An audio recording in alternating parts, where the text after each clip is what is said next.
కడప జిల్లా జమ్మలమడుగులో అతిపెద్ద టైల్స్ మరియు బాత్వేర్ షోరూమ్ డ్రీమ్ హోమ్ ఎంటర్ప్రైజెస్. మా వద్ద నాణ్యత, మన్నిక మరియు సరికొత్త డిజైన్లతో చేసే ఫ్లోర్ టైల్స్, వాల్ టైల్స్ మరియు బాత్వేర్ లభించును. Dream home enterprises, MPDO office road, Jammalamadugu. కేవలం కడప నగరపాలక సంస్థకు ఎటువంటి నష్టం జరగకుండా కడప నగరపాలక సంస్థకు ఆర్థికంగా బలోపేతం చేసే విధంగా ఉంటేనే మా పాలకవర్గం ఆమోదిస్తుంది తప్ప లేకపోతే ఏ ఒక్కరి అభిప్రాయానికో తలొగ్గి దాన్ని తీసుకునే కార్యక్రమం జరగదని చెప్పేసి కూడా మీ అందరి ద్వారా తెలియజేసుకుంటున్నాం. రాబో కాలంలో ఏదైతే ఈ కమిటీ ఇచ్చిన రిపోర్ట్ను నెట్ క్యాప్ నుంచి వచ్చిన సూచనల మేరకే దాన్ని తీసుకుంటాం తప్ప దాన్ని ఆమోదించామనేది అపోహ. ఎక్కడా కూడా కార్పొరేషన్కు సంబంధించిన ఆస్తులు ఏవి కూడా ప్రైవేట్ పరం చేసేదానికి వైఎస్ఆర్ కాంగ్రెస్ పార్టీకి సంబంధించిన పాలకవర్గం ఏది కూడా ఆమోదించదు.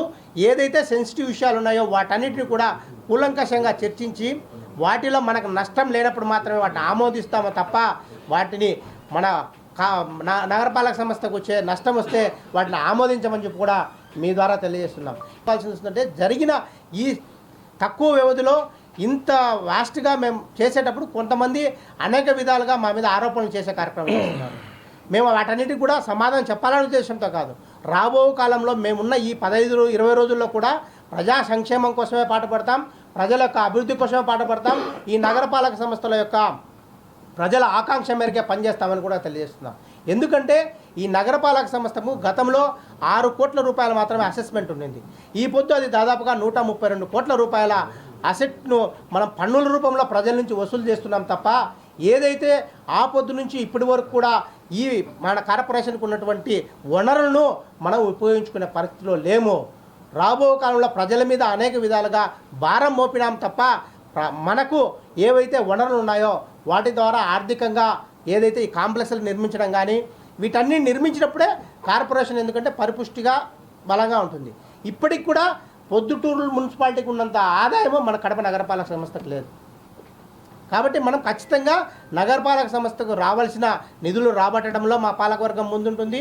ప్రజల మీద ఇబ్బంది పడకుండా వాళ్లకు పన్నులు పెంచే దాంట్లో కూడా హేతుబద్ధంగా గతంలో పన్నులు పెంచినా కూడా మా ప్రభుత్వంలో కూడా పాలకవర్గం మేమందరం కూడా దిగ్విజయంగా దాన్ని వ్యతిరేకించి ఆ పన్నులు నిలుపుదల చేయాలని చెప్పి కూడా చెప్పడం జరిగింది.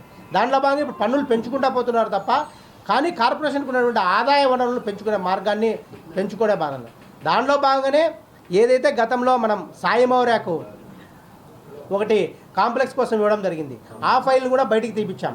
దాన్ని కూడా గత జరిగిన జనరల్ బాడీ మీటింగ్లో ఆర్బిట్రేటర్ను ఫిక్స్ చేసుకొని దాన్ని త్వరితగతిన పూర్తి చేసే విధంగా ఏదైతే వాళ్ళకు కేటాయించినామో దాన్ని వెనక్కి తీసుకోవడమా లేకపోతే దానికి సంబంధించి ఎట్లా చేస్తే బాగుంటుందని ఆర్బిట్రేటర్ను ఫిక్స్ చేయమని చెప్పి సిడిఎంఏ గారికి తీర్మానం చేసి సిడిఎంఏ గారికి లెటర్ కూడా పెట్టడం జరిగింది. అంతేకాదు మనకు సంబంధించిన మార్కెట్లో గత కొన్ని ఏళ్లుగా దాన్ని కరోనా టైంలో మనం దాన్ని అభివృద్ధి చేయాలన్న చూసాం కానీ చేయలేకపోయినా ఇప్పుడు కూడా అక్కడ ఉన్నటువంటి మిల్లులకు సంబంధించిన అవి అలాగే డెమాలిష్లో ఉన్నటువంటి వాటన్నింటి కూడా తొలగించడానికి అధికారులకు ఇమీడియట్గా శాంక్షన్ ఇవ్వడం జరిగింది. ఈ వారం 10 రోజుల్లోనే అవి కూడా పూర్తి చేసే కార్యక్రమం జరుగుతుంది.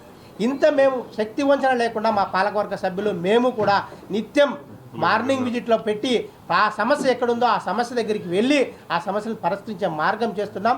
రాబో కాలంలో అదే చేస్తాం. మా పాలకవర్గ టైం అయిపోయిన తర్వాత కూడా అధికారుల మీద ఒత్తిడి తెచ్చి ఇవన్నీ కూడా పూర్తి అయ్యే విధంగానే మేము ముందుకు పోతామని చెప్పి కూడా పత్రికా విలేకరులు తెలియజేసుకుంటాం. కాబట్టి కార్పొరేటర్లు అనేది మా అధినాయకులు ఉన్నారు, వాళ్ళందరితో మాట్లాడుతున్నారు, తప్పకుండా వాళ్ళందరితో చర్చిస్తారు. ఎంతమంది ఏమంటే పేపర్లలో వస్తున్నాయి, ఎంతమంది ఉంటారని మేమైతే దాని మీద వైఎస్ఆర్ పార్టీ కుటుంబ సభ్యులందరూ కూడా తప్పకుండా అధినాయకులు నిన్నటి నుంచి ఎంపీ గారు మాట్లాడుతున్నారు, ఆ జిల్లా అధ్యక్షులు మాట్లాడుతున్నారు, మా మాజీ మేయర్ సురేష్ అన్న మాట్లాడుతున్నారు, అంజదన్న మాట్లాడుతున్నారు, అందరితో చర్చలు చేస్తున్నారు, వాళ్ళకిన్నో అపోహలు తొలగించే కార్యక్రమం చేస్తున్నారు. తప్పకుండా నాకు తెలిసి వలసలు ఏమి ఉండకపోవచ్చు అనేది మేము అయితే ఆశిస్తున్నాము.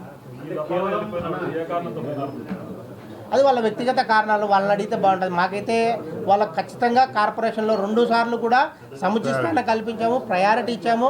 సురేష్ అన్నకు బాగా ఏది ఉన్నా కూడా మేమందరం కూడా కలిసిగా ఉన్నాం. మళ్ళీ ఎందుకు పోయారనేది వాళ్ళు చెప్తే బాగుంటుంది. ఏమిటి పార్టీ అన్న తర్వాత ఒక కుటుంబం అన్నాక ఇంట్లో అమ్మ నాయనకు నాయన కొడుకులకు అందరికి చిన్న చిన్న సమస్యలు అనేది ఉంటాయి, కానీ కుటుంబం అంటే కుటుంబం మాదిరే ఉంటుంది.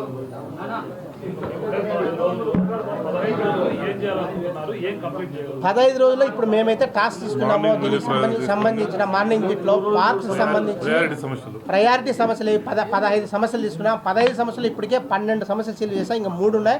ఆ 3 కూడా ఈ వారం రోజుల్లో పూర్తి చేసే కార్యక్రమం, టెండర్లు పిలిపించే కార్యక్రమం చేస్తాం. టెండర్లు ఒకవేళ పిలిపించలేకపోయినా రాబో కాలంలో దాని మీద అధికారులు ఒత్తిడి చేసి ఏవైతే మేము ప్రామిస్ చేస్తామో వాటన్నింటినీ కూడా ప్రామిస్ చేసేందుకు పోరాటం. దానికి సమ్మర్ యాక్షన్ ప్లాన్ కూడా మొన్ననే ప్రిపేర్ చేయడం జరిగింది. ఒక 2-3 రోజుల్లో మీకు సమ్మర్ యాక్షన్ ప్లాన్ లేఖర్లందరికీ కూడా విడుదల చేస్తాను ఏం చేయబోతున్నాం అనేది.